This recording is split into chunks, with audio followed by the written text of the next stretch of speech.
मैं एस्ट्रोलॉजर शैलेश जैन आपका हमारे चैनल पर स्वागत करता हूं। दर्शकों, आज का विषय है कि अगर आपकी जन्म की राशि है मीन, तो आपको जीवन में इतना संघर्ष क्यों करना पड़ता है। क्या होता है आपकी नेचर में जो आपकी जन्म की राशि इतना प्रभाव डालती है कि बार बार बनती बातें बिगड़ जाती हैं।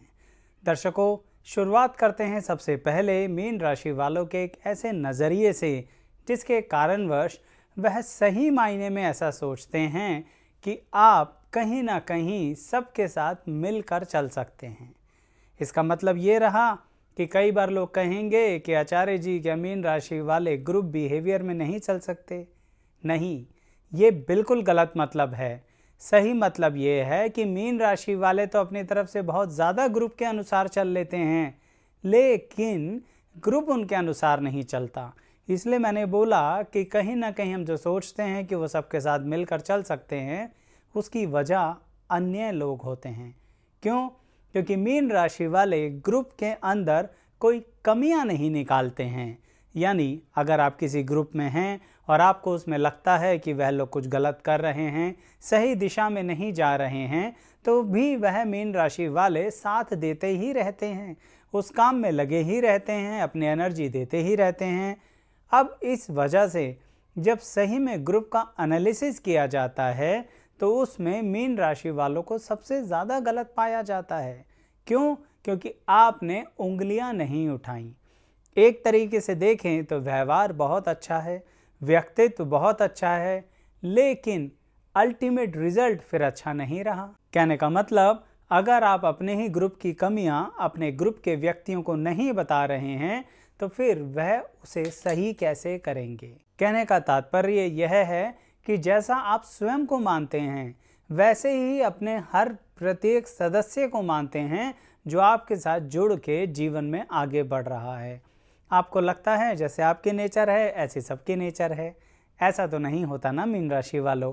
इसलिए कहीं ना कहीं जो आपके साथ मिलकर चल रहे हैं उन्हें थोड़ा प्रेम से, साधारण तौर पर सरलता से बता दिया करो अगर आपको उनमें कोई दिक्कत परेशानी लगती है। अन्यथा आपका संघर्ष बढ़ जाता है। क्यों? क्योंकि सारा ब्लेम आपके ऊपर आ जाता है। और एक और बात, जब ब्लेम आपके ऊपर आता है तब भी आप ये नहीं बताते कि गलती दूसरे व्यक्ति की थी, आपकी गलती नहीं थी। ये बात सिर्फ प्रोफेशनल लाइफ में, करियर में अप्लाई नहीं होती, परिवार में भी अप्लाई होती है। मीन राशि वाले व्यक्ति क्या करते हैं? हर किसी की उल्टी सीधी बातें अपने सर पे ले लेते हैं। इसके कारणवश कभी कभी अपनी इमेज बहुत खराब कर बैठते हैं और लोग बड़ी दुविधा में पड़ जाते हैं कि आप सही व्यक्ति हैं भी या नहीं। जबकि मीन राशि वालों के अंदर एक ही व्यक्ति में दो पर्सनैलिटीज छुपी होती हैं। यानी अगर मीन राशि वाला चाहे तो जिस तरह से वो अपने जीवन को व्यतीत कर रहा है उसके बिल्कुल विपरीत तरह से भी जी सकता है। यानी मीन राशि वाले को अगर कोई व्यक्ति मिला 21-22 साल की उम्र तक, लेकिन वहाँ पर आके मीन राशि वाले को ज़िंदगी में इतने झटके मिले कि उसने अपनी पर्सनैलिटी को बदल दिया, तो ये कोई अचंभित करने वाली बात नहीं है। क्योंकि मीन राशि वाले संघर्ष तो बहुत करते हैं, लेकिन जिस पल वह अपने संघर्ष से सीख जाते हैं ना, उसी पल अपनी ज़िंदगी में लाभ लेना शुरू कर देते हैं और पर्सनैलिटी तो ऐसे बदल देते हैं जैसे पहले उस तरह का व्यक्तित्व था ही नहीं। यानी जैसे कि मैं उदाहरण दे रहा हूँ, अगर उसी व्यक्ति से 22-23 साल की उम्र के बाद मिला जाए तो अचंभित हो जाएंगे लोग कि ये वही व्यक्ति है क्या जो पहले था। अब इसमें आप किसी भी तरह से बिल्कुल विपरीत परिस्थिति सोच सकते हैं। यानी अगर मीन राशि वाला पहले क्रोध में रहता था तो अब शांत रहेगा। मीन राशि वाला अगर किसी तरह से किन्हीं आदतों में पड़ा हुआ था तो बिल्कुल हर तरह की लत छोड़ देगा। मीन राशि वाला अगर किसी के प्यार में अपने राह को बदल रहा था तो अब पूरी तरह से प्रैक्टिकल हो जाएगा। लेकिन फिर भी मीन राशि वाला एक चीज़ का दामन नहीं छोड़ता, जिसके कारण फिर से कई बार संघर्ष करना पड़ता है, और वह होता है मन से आध्यात्मिकता। मीन राशि वाले को कहीं ना कहीं मन में एक इच्छा रहती ही है कि मैं आध्यात्मिकता में उन्नति करूं। लॉजिक भी है दर्शकों, मीन राशि काल पुरुष के अनुसार अंतिम राशि है और साथ के साथ मीन राशि के स्वामी हैं गुरु ग्रह। इसका मतलब आध्यात्मिक उन्नति, गुरु की उच्चता, मानसिक शांति, ये सब मीन राशि वाला सोचता है और कई बार नहीं बार बार जिंदगी में सोचता है कि झगड़ने से क्या फ़ायदा।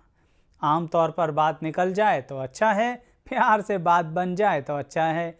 लेकिन दर्शकों, अगर कोई आप पर किसी तरह का ऐसा संदेह दिखा रहा है या आपके खिलाफ कुछ गलत कर रहा है जो आपके मान सम्मान को हानि पहुंच सकता है, तो क्या अपनी सुरक्षा करना भी गलत होगा? मीन राशि वाला ऐसा नहीं करता। कैसा नहीं करता? अपनी सुरक्षा भी नहीं करता और सामने वाले के मन में जो आता है वह करता रहता है। इसका मतलब ये वो कमी एक और है जिसके कारण मीन राशि वाला अपने करे हुए काम को सामने वाले के हाथों में दे देता है और अपनी ज़िंदगी को फिर से शुरू कर देता है। यानी इसका मतलब मीन राशि वाले कहीं ना कहीं इस तरह का संघर्ष हर उम्र में महसूस करते हैं, परिवार में हर श्रेणी में महसूस करते हैं। जब आप खुद यंग होते हैं तब महसूस करते हैं, आप माता पिता बन जाते हैं तब भी मीन राशि वाला ऐसी परिस्थितियों को महसूस करता है। लेकिन कुछ गलतियां भी करता है मीन राशि वाला जो उसे नहीं करनी चाहिए, उससे उसका संघर्ष बढ़ जाता है और कई वर्ष बीतने के बाद उसे समझ में आता है।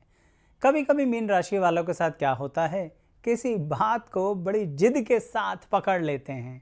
यानी मान लीजिए मीन राशि वाला किसी करियर का चुनाव कर रहा है, किसी पढ़ाई की स्थिति का चुनाव कर रहा है या फिर चलो प्रेम संबंधों में जीवन साथी का ही चुनाव कर रहा है, तो उसमें कुछ ऐसी कंडीशंस रख देता है जो प्रैक्टिकल लाइफ से बिल्कुल अलग होती है। अब ये बात जब भी कोई व्यक्ति सुनेगा तो उसको बड़ी अजीब लगेगी। जैसे उदाहरण के तौर पर मीन राशि वाला कहे, मैं जिस समाज से आता हूँ मैं उस समाज के व्यक्ति से तो किसी भी तरह से कोई मित्रता रखूँगा ही नहीं। यानी अपने अनुभव के आधार पर कुछ चीज़ों को वो जिद की तरह पकड़ लेता है जिसके कारण वो एक श्रेणी में हर तरह के लोगों को डाल देता है। अब इसका मतलब ये तो नहीं कि पार्टिकुलर समाज के लोग गलत ही होंगे या उसको अगर गलत मिले यानी मीन राशि वालों को गलत मिले कि तो सारी दुनिया गलत हो गई। लेकिन मीन राशि वाला इस भ्रम जाल से बाहर नहीं आता और कोई अच्छा व्यक्ति मिल भी रहा होता है तो उसका साथ लेता नहीं या साथ चल रहा होता है तो साथ छोड़ देता है। यानी जिंदगी फिर से संघर्ष की राह पर। मीन राशि वालों, सावधान रहा करो। कभी कभी बहुत मन शांत होने के बावजूद भी इतना गलत बोल जाते हो जो आपको खुद भी नहीं पता लगता। देखिए, किसी व्यक्ति को ऐसे बोलना जो सीधा इसके मन पे चोट लगाए, ये तो गलत होता ही है ना। मैं जानता हूँ आप घुमा फिरा के ज़्यादा बातें नहीं करते, लेकिन अपने एम्बिशंस को पूरा करने के कारण कभी कभी मीन राशि वाला ऐसी गलतियाँ कर बैठता है। जबकि मैंने आपको बताया कि शुरुआत में ही बताया कि ग्रुप के अंदर लोगों की गलतियाँ बताता नहीं है, लेकिन फिर भी मैंने आपसे कहा है कि मीन राशि वाले में दो व्यक्ति छुपे होते हैं और एक दूसरे से बिल्कुल विपरीत पर्सनैलिटीज़ होती हैं। तो अगर मीन राशि वाला बदल जाए, यानी जो किसी की कमी नहीं बताता था, तो अब क्या हो सकता है, उसे हर चीज़ में कमी दिखेगी। तो फाइनली आप मेरी बात समझ रहे हैं। मीन राशि वालों को जीवन में संघर्ष इसलिए करना पड़ता है क्योंकि वो हर चीज़ के हाईएस्ट लेवल पर ही होते हैं। जैसे बताया ना, जिद है कि मुझे ये करना ही नहीं है, जिद है कि मैं ये बोलूँगा ही नहीं, इच्छा है मैं सामने वाले की कमी निकालूंगा ही नहीं, या फिर इस सामने वाले में कमियां ही कमियां हैं। जब एक ही तरफ चलोगे ना तो संतुलन कैसे बनाओगे? इसके कारणवश मीन राशि वाले को फाइनेंशियल लॉस भी होते हैं, मान सम्मान के लॉस भी होते हैं और सबसे बड़ा लॉस होता है उनके समय का। जब कई वर्ष बीत जाते हैं तो पलट कर उन वर्षों को वापस तो नहीं ला सकते ना आप। इसके कारण कई बार मीन राशि वालों को मैंने देखा है, वो बाद में बहुत अफसोस करते हैं कि हमने ऐसा किया ही क्यों। और एक और बात, उस समय आप किसी की अच्छी सलाह सुन भी नहीं रहे होते जब एक तरह की ही सोच रख रहे होते हो। तो सही मायने में संघर्ष को कम करने के लिए क्या करना है? जिस समय आप एक पक्ष रख रहे हो अपना, एक तरह की सोच रख रहे हो अपनी, उसी समय उसका दूसरा नज़रिया भी सोचा करो, उसके भी पॉजिटिव नेगेटिव एंगल सोचा करो। आप कहेंगे आचार्य जी नहीं हो पाता, करना पड़ेगा, आपकी क्वालिटी भी है ऐसी, क्योंकि आपके अंदर ही वो दूसरा व्यक्ति है। थोड़ी सी कोशिश करोगे तो दूसरा नज़रिया भी देख लोगे, और जैसे ही दूसरा पहलू देखोगे तो आपके अपनी सोच के अंदर क्या कमियां थीं उन्हें सुधार लोगे। आपको पता लग जाएगा, अच्छा इस सोच में ये कमी है और दूसरी सोच में ये कमी है, तो क्यों ना इसमें से पॉजिटिव निकाल लें। उस मामले में फिर आपकी आध्यात्मिक सोच आपके काम आएगी। तो यानी कि मीन राशि वालों को अपने आप को कहीं ना कहीं ऐसा संतुलन बना के चलना है जो इन दोनों व्यक्तित्व के बीच में होना चाहिए। साथ ही अगर आप अपने या अपने व्यक्तियों के राशि से संबंधित विस्तृत जानकारी देखना चाहते हैं, हमारे चैनल को सब्सक्राइब कीजिए। आपको प्लेलिस्ट मिलेगी जिसमें राशियों की विभिन्न तरह से जानकारी दी गई है, यानी आपकी एक ही राशि अलग अलग तरह से आपके जीवन में किस तरह से प्रभाव देती है, इसके बारे में अनेकों वीडियो हैं। चैनल सब्सक्राइब करके प्लेलिस्ट के सेक्शन पर आइए, वैसे वीडियो का लिंक डिस्क्रिप्शन बॉक्स में भी दिया जाएगा।